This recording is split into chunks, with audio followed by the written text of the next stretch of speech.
오랜 굵직한 사건 사고가 이어지더니 제주 전체를 뒤흔든 지진까지 발생하면서 불안감이 어느 때보다 높았던 한 해였습니다. 2021년 전국이 주목했던 제주의 대형 사건 사고를 김현선 기자가 정리했습니다.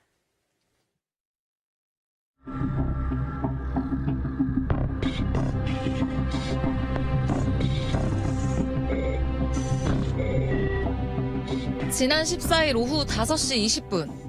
서귀포 서남서쪽 41km 해역에서 규모 4.9의 지진이 발생했습니다. 제주에서 발생한 지진 중 가장 강했고 제주섬 전체가 흔들렸습니다. 제주시 한경면에 위치한 수월봉 해안절벽 일부가 무너져 내리기까지 했습니다. 지진 여파는 제주를 넘어 전라남도와 경상남도까지 퍼졌습니다. 방에 앉아있는데 무엇이 쾅 하면서 좀 움직인 소리는 나면 뭔가 영 보니까 막 더 달달달달 떨더니 그냥 쾅에서 나와보니까는 막 사람들도 다 우왕좌왕 나왔고. 이번 지진은 전국에서도 11번째로 큰 규모를 기록했고 20차례의 여진이 더 이어졌습니다. 역대급 규모의 지진 이후 제주가 더 이상 지진 안심지대가 아니라는 점이 확인된 만큼 대응체계 마련이 요구되고 있습니다.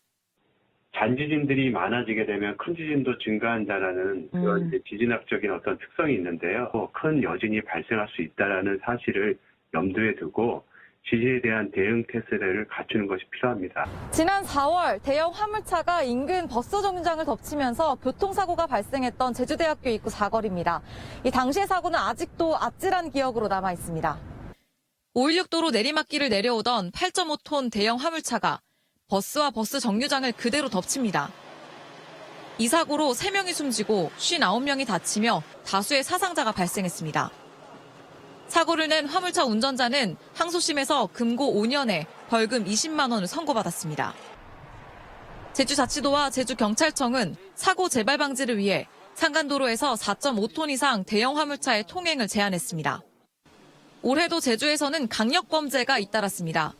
지난 7월 사실혼 관계였던 남성에게 신변보호를 요청했던 여성의 중학생 아들이 살해당하는 사건이 발생했습니다. 살인을 주도한 혐의를 받는 피의자 백광석과 살인을 도운 혐의의 김신남. 경찰은 이 둘의 신상을 공개했습니다. 마스크 잠시 내려주십시오. 죄송합니다. 유족에게 하실 말씀 없습니까? 죄송합니다. 검찰은 이들에게 사형을 구형했지만 1심 재판부는 백광석에겐 징역 30년을, 김신남에겐 징역 27년을 선고했습니다. 유족 측은 재판부가 국민 법감정을 이해하지 못한 판단을 내렸다며 아쉬움을 표했습니다. 피해자가 학생이라는 점이나 가족분들이 입었던 충격, 피해 등을 고려했을 때는 양형 기준표가 어떤 국민들의 법 감정이나 현실에 부합하는 어떤 상황인지에 대해서는 좀 의문이 드는 점이 있습니다. 코로나19 팬데믹 상황에 자연재난과 대형 사건 사고까지 이어지면서 도민들 일상의 불안감도 어느 때보다 커졌던 한 해였습니다. JIBS 김현선입니다.